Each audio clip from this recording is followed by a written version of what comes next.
Todos en este seminario del programa 17-18 que esta mañana está dedicado a una ponencia sobre el precedente de Daniel Mithrier. Daniel es buen amigo desde hace ya unos años y aparte de esa característica que le honra por su paciencia conmigo, digamos, tiene otras tantas características académicas que hacen especialmente interesante que hoy nos acompañe aquí. Es profesor de Derecho Procesal Civil en la Universidad de Rio Grande do Sul, en Porto Alegre, y tiene una larga producción en materia de derecho procesal, especialmente de derecho procesal civil, con libros como Anticipação da tutela, de tutela cautelar técnica anticipatoria, colaboração no processo civil, Estado constitucional, elementos para una teoría contemporánea del proceso civil brasileiro, etcétera, etcétera. Pero también en referencia al tema que nos viene a tratar hoy, dos libros que creo que son dos pequeñas joyitas, pequeñas solo por su tamaño, ¿no? Que no son especialmente largos, lo que también es una virtud de un libro. Me parece ser capaz de contar el núcleo de una idea no en 500 páginas, sino en 100 páginas. Cortes superiores e Cortes Supremas do control e interpretação da jurisprudência ao precedente e precedentes da persuasão a vinculação. Dos libros que en Brasil son, sin duda, la referencia en materia de precedente.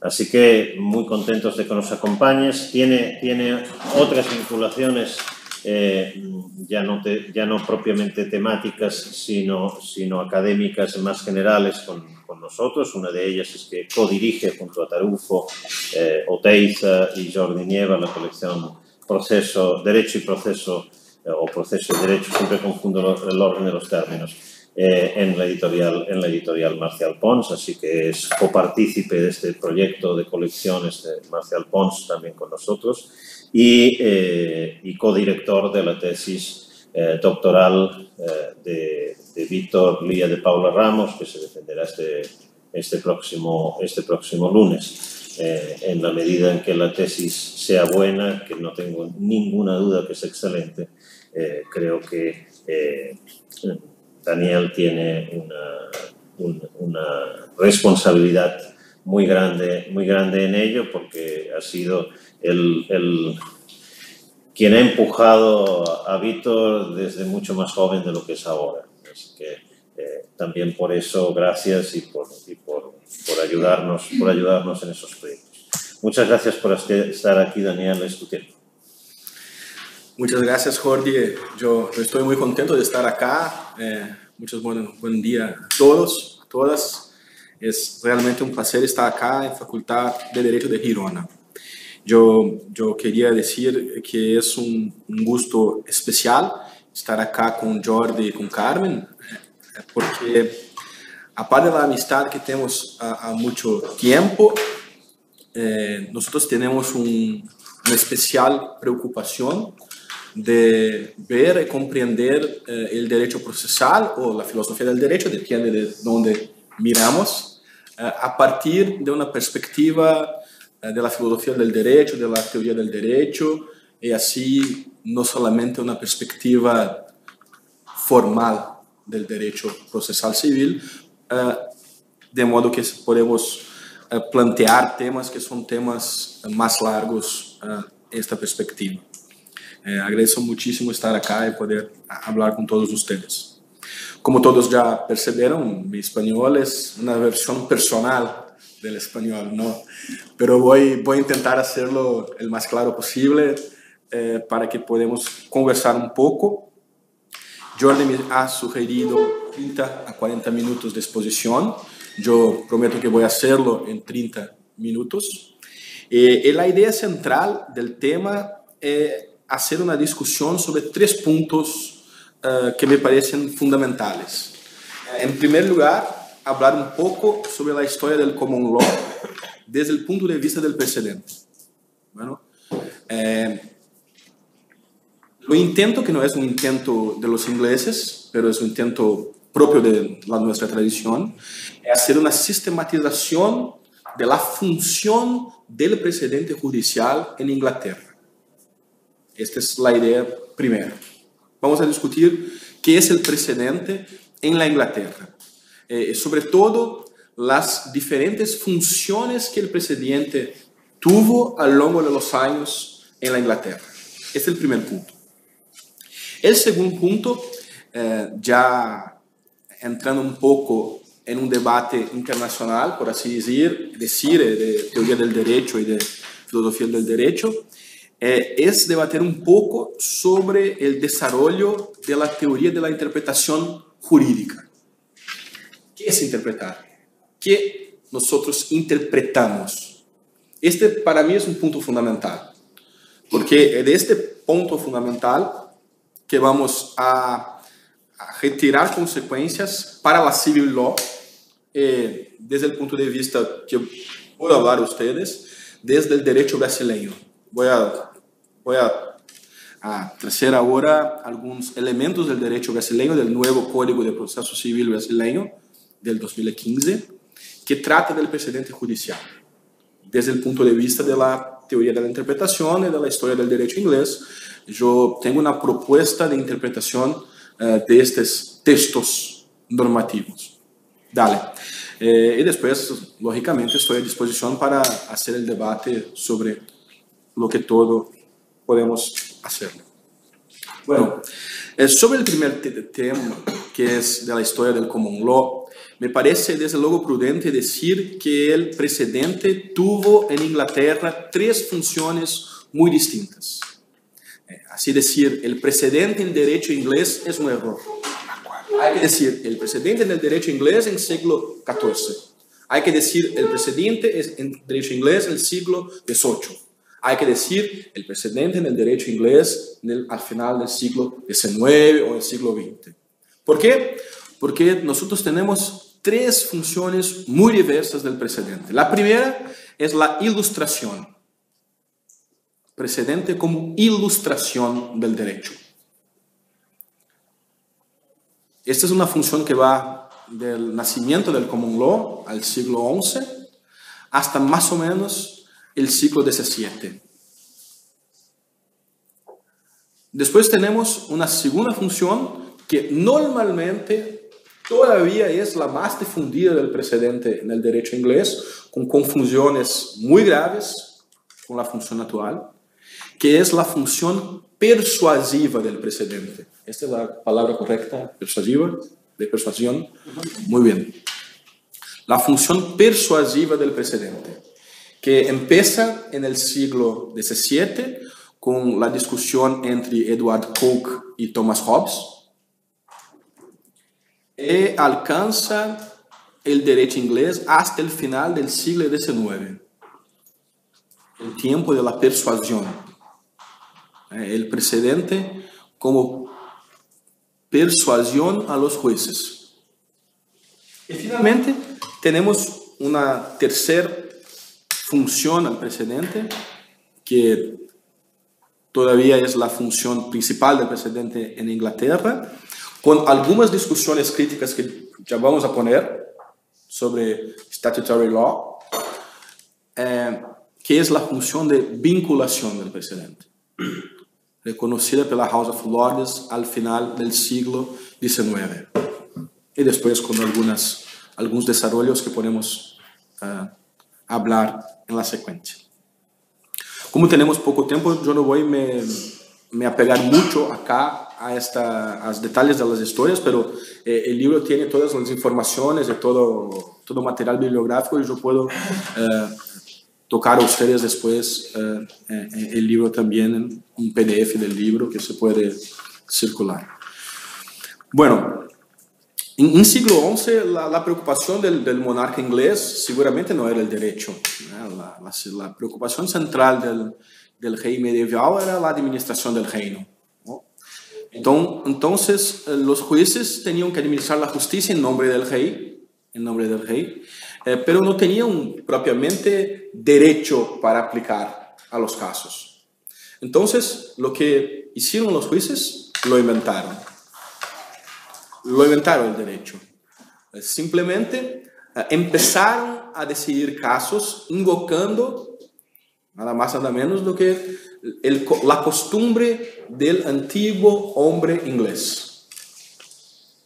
La costumbre del antiguo hombre inglés era invocado para decidir los casos y para ilustrar como una posible solución del derecho inglés. Y como no había más derecho que podría ser identificado con derecho, la doctrina del periodo, Glanville principalmente, es un nombre muy importante en esta época, Bracton, también otro jurista muy importante de este periodo, empiezan a decir que, bueno, nosotros no tenemos otra solución y hay una solución para un caso análogo, entonces tenemos que actuar similia ad similia. Esa es la expresión latina, similia ad similia. Después esta expresión ha dado lugar a la idea de treat like cases alike, que es la máxima del derecho inglés hasta hoy, tratar los casos igualmente. Bueno, pero en esta idea el derecho estaba en las manos de los jueces y los jueces trabajaban con el derecho invocando soluciones simplemente invocando la autoridad de la costumbre del antiguo hombre inglés, que es una costumbre, y este es un punto interesante en la historia del derecho inglés, que está presente desde antes del tiempo de la memoria. Esa es una expresión muy reveladora de la artificialidad de la construcción, ¿no?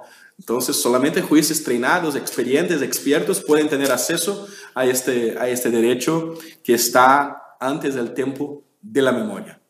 Bueno, cuando las cosas empiezan a mudar, cuando las cosas empiezan a cambiar, mejor dicho, cuando hay una guerra política entre los jueces y el rey.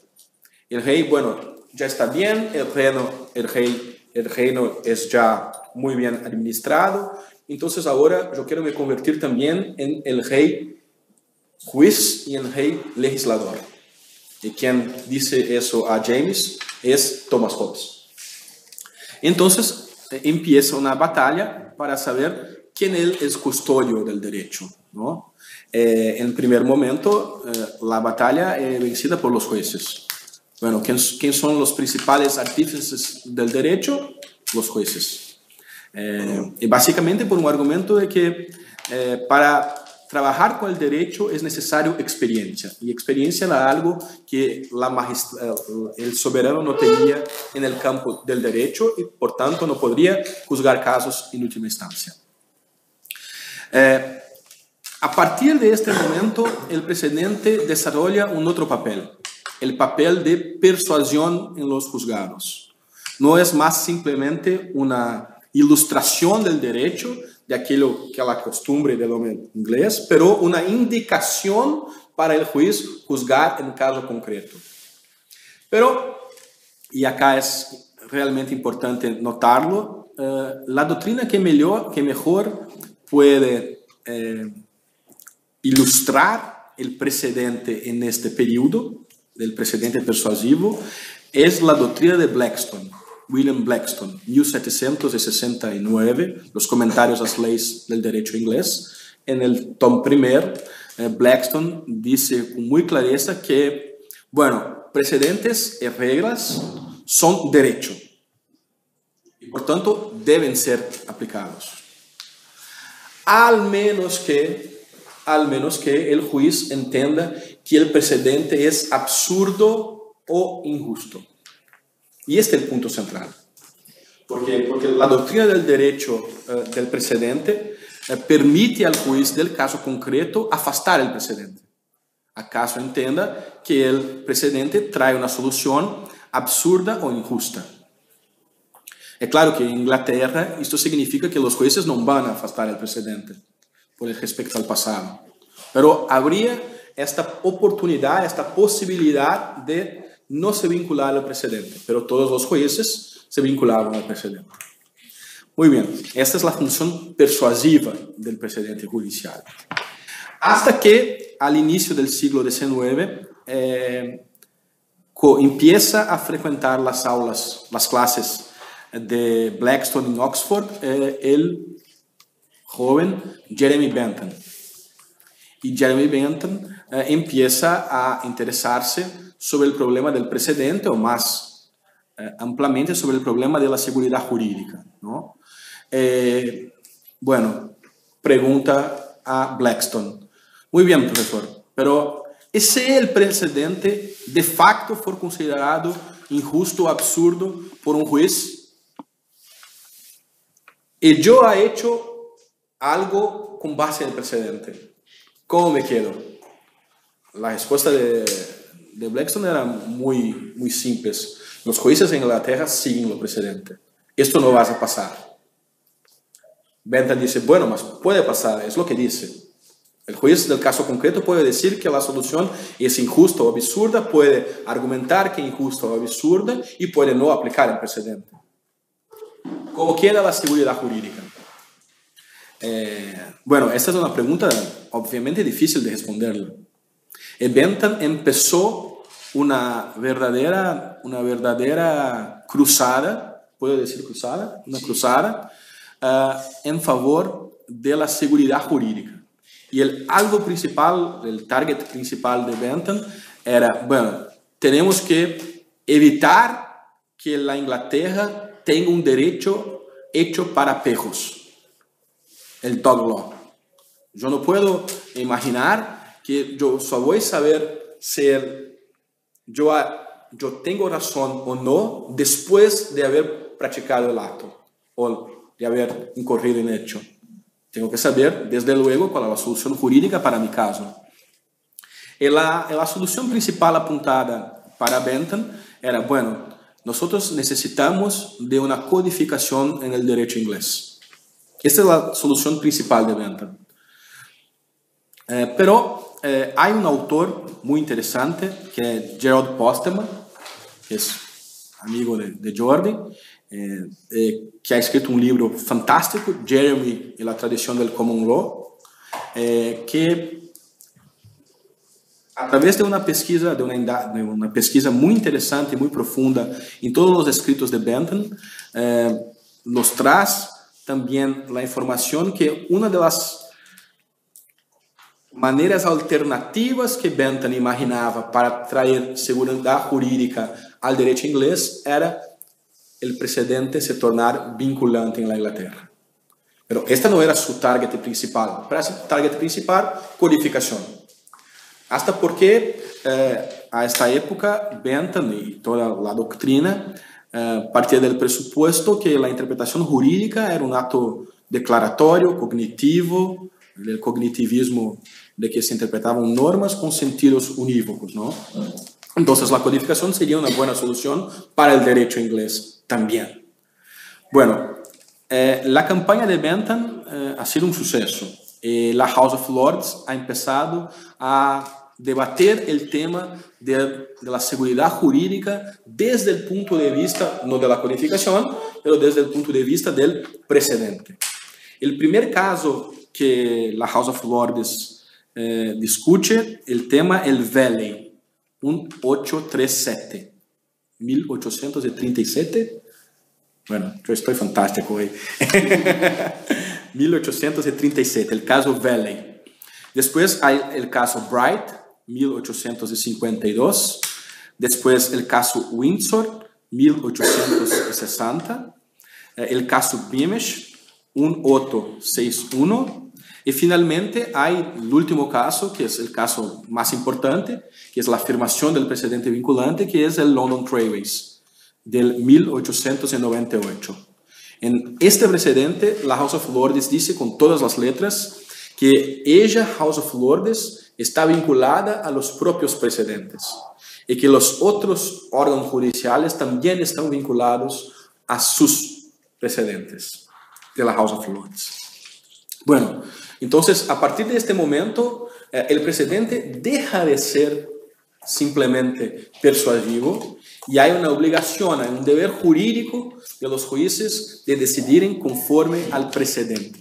Bueno, aquí hay un punto central, porque en este punto de la historia nosotros tuvimos la superación de la idea de que la jurisdicción es simplemente declaratoria y de que el precedente puede ser simplemente visto como la best proof of the law, como se entendía en el siglo XVIII, ¿no? El precedente en el siglo XVIII no era fuente del derecho. La fuente del derecho era la razón. El derecho anterior, los jueces simplemente eran the oracles of the law, los oráculos de los derechos. Bueno, a partir de acá no. Se parte del presupuesto de que lo que los jueces hacen en juicio son derechos, punto, fuente del derecho, punto. Y por eso es necesario una protección a todo lo que tenemos en el tráfico jurídico. Bueno, la historia del siglo XX después de eso es una historia que puede ser contada con dos observaciones de Inglaterra. La primera es que hasta 1961 hay vinculación total al precedente. Al punto de, en la década de 30, Arthur Goodhart, profesor de Derecho en Oxford, dice con mucha énfasis que la doctrina del precedente judicial de la House of Lords del 1898 hace el juez un esclavo del pasado y un dictador para el futuro, un factor de inmovilismo social. Entonces era necesario cambiar las cosas. En 1961 la House of Lords, mediante un statement, dice con todas las letras que a partir de aquel momento ella puede superar los propios precedentes. Ella puede, no los otros jueces. Ella puede. Eso también es muy importante. Bueno, de un lado, entonces, acá tenemos la evolución total del derecho inglés en la materia del precedente. Pero hay un complicador en el derecho inglés, es que paulatinamente, de poco en poco, tenemos cada vez más derecho escrito en Inglaterra, así como tenemos mucho derecho escrito en los Estados Unidos. Entonces, la doctrina angloamericana empieza a discutir el valor del precedente cuando el precedente se destina a interpretar estatutos. Y esta, hasta hoy, es una pregunta que no se tiene respuesta en el ambiente del common law. La respuesta que se tiene es que, bueno, tenemos algunas materias que son tradicionalmente del common law y hay otras materias que son del derecho escrito. Y para el common law el precedente es vinculante, no hay duda. Para el derecho escrito, bueno, tenemos que discutir. Bueno, y acá entonces es el punto que me parece que podemos nosotros desarrollar el tema, ¿no? Porque nosotros siempre trabajamos, bueno, siempre no, pero desde el ciclo, del final del siglo XVIII, trabajamos con la idea de la ley, del primario de la ley.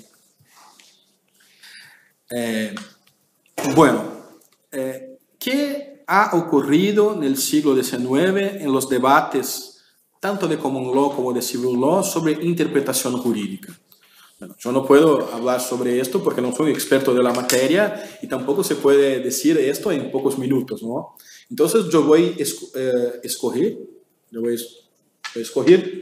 un filón, una perspectiva de análisis del tema para hablar sobre cómo podemos superar el problema de la interpretación jurídica en el siglo XIX. A partir de la escuela, que yo sé que es una escuela hermana de Girona, que es la escuela de Génova, ¿no? De Giovanni Tarello, Riccardo Guastini, Pierluigi Chiassoni. Los tres que me interesan ahora debatir.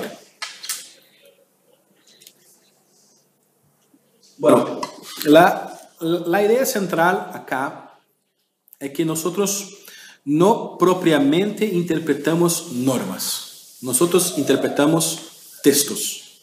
Las normas constituyen el resultado de la interpretación del derecho. Tarello decía, no hay ningún sentido antes de la interpretación. Realista puro, radical. Ricardo Guastini dice, no, hay sentidos y nosotros tenemos que respetar estos sentidos previos a la interpretación. Pero hay siempre sentidos concurrentes de los textos.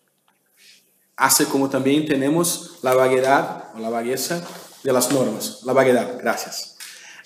Entonces, si el derecho sufre de la doble indeterminación, la interpretación jurídica es un medio para decidir sobre el sentido del derecho. Entonces, la norma jurídica es el resultado del derecho. Para que todo eso no sea arbitrario, esta interpretación jurídica debe ser racional. Y ahí entramos en el campo de la argumentación jurídica, los cánones de la interpretación. Bueno, este es un rápido bosquejo del tema.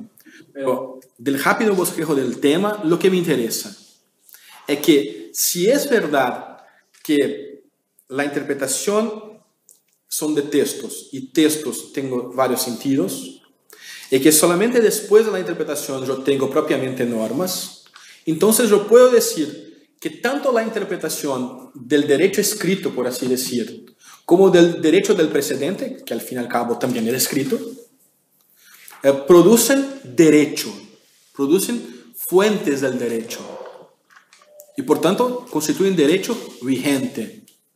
Bueno, si esto es verdad, entonces no hay como negar desde el punto de vista de la interpretación jurídica que la seguridad jurídica hoy debe ser pensada desde un punto de vista dinámico en una perspectiva argumentativa. Y que el resultado de la interpretación debe ser vinculante. Porque el resultado de la interpretación es el derecho. Es el derecho en su versión institucional. Este es el punto central. Nosotros todos podemos debatir si el Tribunal Supremo de la España o si el Supremo Tribunal Federal de Brasil ha decidido bien o mal. Todo bien. Somos académicos, podemos hacerlo. Mas como abogados tenemos el deber de decir a nuestros clientes, bueno, el Supremo ha decidido en este sentido. Como jueces tenemos que adoptar la versión normativa adoptada por las Cortes Supremas. Esta es la mía idea a partir de la idea de la interpretación jurídica como resultado. Bueno, fue por eso que la seguridad jurídica empezó a ser trabajada en Brasil desde el punto de vista del proceso también. Empezamos a decir que el proceso tiene una doble función. Más allá de la decisión del caso, con justicia, con la prueba, con la verdad, que es la función clásica del proceso civil, hay una otra función del proceso civil, que es la función de promover la unidad del derecho mediante la interpretación y reinterpretación de los textos jurídicos. Entonces hay una función concreta de decisión del caso concreto y hay una función general. A partir del caso concreto, nosotros podemos tener seguridad jurídica y con la seguridad jurídica, acá comprendida como cognoscibilidad del derecho, como estabilidad del derecho, como confiabilidad del derecho y como efectividad del derecho, 4 conceptos que podemos hablar después si hubiera interés, que llevan básicamente a los 2 fines del Estado constitucional, que es la libertad, yo sé cuál es el derecho, y por tanto sé cuáles son las consecuencias del derecho, y por tanto sé si quiero o no quiero hacer el acto, y si quiero o no quiero las consecuencias del derecho. Y la igualdad perante el derecho. Bueno, un derecho para todos, igual. Entonces la seguridad jurídica desde el punto de vista de la interpretación jurídica se convierte en el pendor de libertad e igualdad en derecho. Bueno, pero si esto es verdad, ¿qué debe hacer el procesalista? Porque hasta ahora hablamos de teoría del derecho, de interpretación jurídica. Los procesalistas deben pensar en soluciones que permitan en el proceso la dinámica del precedente. Bueno, ¿y qué es la dinámica del precedente? En primer lugar, identificar lo que es el precedente. Entonces tenemos como tarea a hacer es lo que es una ratio decidendi. Y lo que en juzgado no es la ratio decidendi, es opter dictum. Esa es una tarea que tenemos que nos preocupar. En segundo lugar, tenemos que nos preocupar con el problema de cómo, por qué instrumentos procesales tenemos condiciones de distinguir los casos. Entonces, la operación básica del precedente se convierte en una operación de analogía, de distinción. Normalmente, las peticiones de las partes, los recursos que están a disposición de las partes pueden servir para la distinción.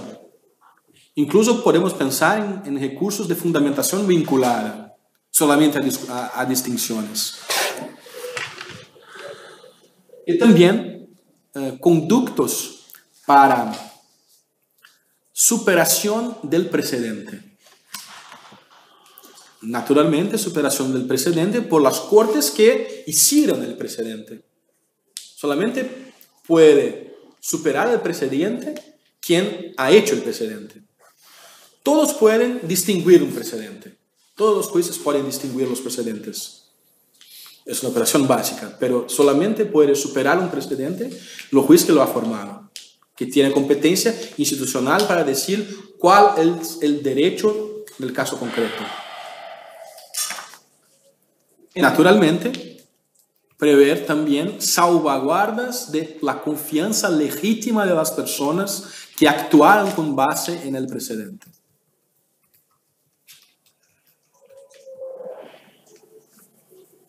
Naturalmente, si yo tengo todos estos instrumentos, yo tengo que tener también el correlacto deber de los jueces de enfrentar los casos a partir de distinciones propuestas por las partes, de superaciones propuestas por las partes. Y por tanto, hay necesariamente acá un deber de fundamentación analítica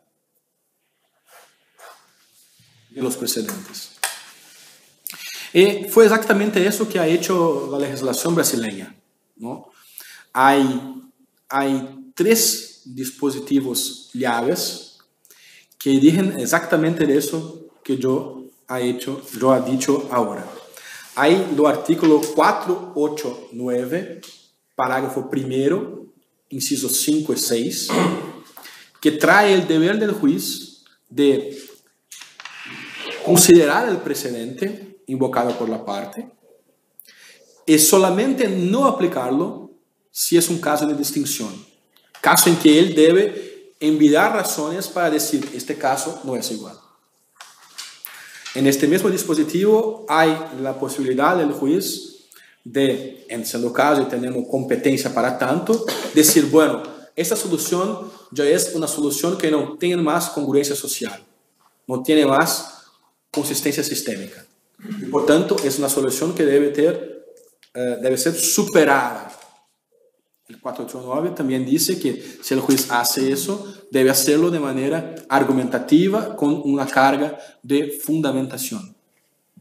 Y por fin, los artículos 926 y 927 del Código dicen que los jueces y los tribunales deben llevar en consideración la coherencia cuando manejan los precedentes, incluso para superarlos. También habla en integridad. Y el 927 habla de la posibilidad de tenermos la superación solamente para frente del precedente. La prospective overruling del derecho de los Estados Unidos, que no hay en Inglaterra, pero hay en los Estados Unidos, que es justamente la posibilidad de tutelar la igualdad en el tiempo y tutelar la confianza legítima de las personas que agiran en conformidad al precedente. Bueno, esto es un rápido bosquejo de la solución brasileña, de cómo se puede leer la legislación brasileña. Naturalmente es mi versión del sistema brasileño, pero me parece que el punto central es que nosotros no estamos importando el derecho del código. Este es el punto central. Ver la seguridad jurídica y la libertad y la igualdad desde el punto de vista del precedente es una decorrencia de los nuevos riesgos, del nuevo diseño de la interpretación jurídica. Bueno, era esto que yo quería decir a todos ustedes y estoy naturalmente a disposición para debatir el tema. Muchas gracias.